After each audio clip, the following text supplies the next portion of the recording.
Samantala, nagpapatuloy ang bail hearing ng Sandigan Bayan kaugnay ng umano'y substandard flood control project sa Nauhan, Oriental Mindoro, kung saan sangkot ang siyam na DPWH Mimaropa officials. Dito sumalang sa witness stand si Oriental Mindoro Governor Humerlito Dolor. Yan ang ulat ni Rod Lagusa. Speak out for as long as it's the truth. Wala sugarcoating. Wala pating dagdag na kasinungalingan. But when you know the truth and you're telling the truth, you will be as brave as the lion. Una, hindi ako kinote sa mga abogado.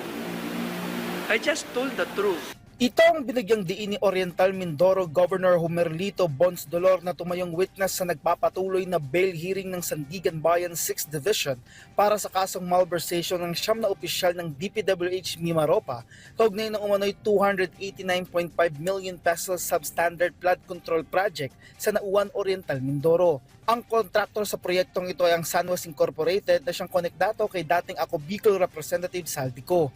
Anya, tanging katotohanan lang ang kanyang ibinahagi sa korte at kung ano ang kanilang nakita sa isinagawang mga inspeksyon. Specifically, the sheet piles.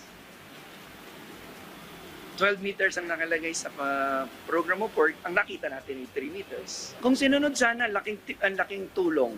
Kasi ang nag-hold sa taas ay pundasyon. Kahit naman sa bahay. Pag matibay ang pundasyon, matibay ang bahay. Paliwanag niya, nagugat ang kaso mula na rin sa mga sumbong na kanyang natanggap, gaya na lang ng umano'y paglalagay ng steel sheet piles sa gabi.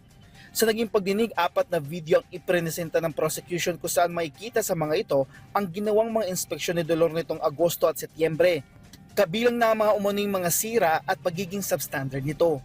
Kabilang din dito ang inspeksyon ng gobernador kasama si DPWH Secretary Vince Dizon. Bago nito, nag-object ang bahagi ng defense kung saan argumento nila hindi kasama mga ito sa proyekto na siyang subject ng kasong dinidinig.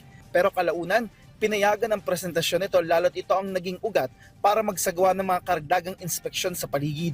Ibinahagi naman ni Dolor na may takot siya para sa kanyang buhay at sa posibleng mangyari, pero git niya, ito ay tungkulin ng lahat. Samantala, bukod dito, ibinahagi ni Dolor na ganito din ang nakita nila sa kabilang barangay na may hiwalay na proyekto na umano'y may sira at nasa 3 metro lang ang haba ng sheet pile. Rod Lagusad, para sa Pambansang TV sa Bagong Pilipinas.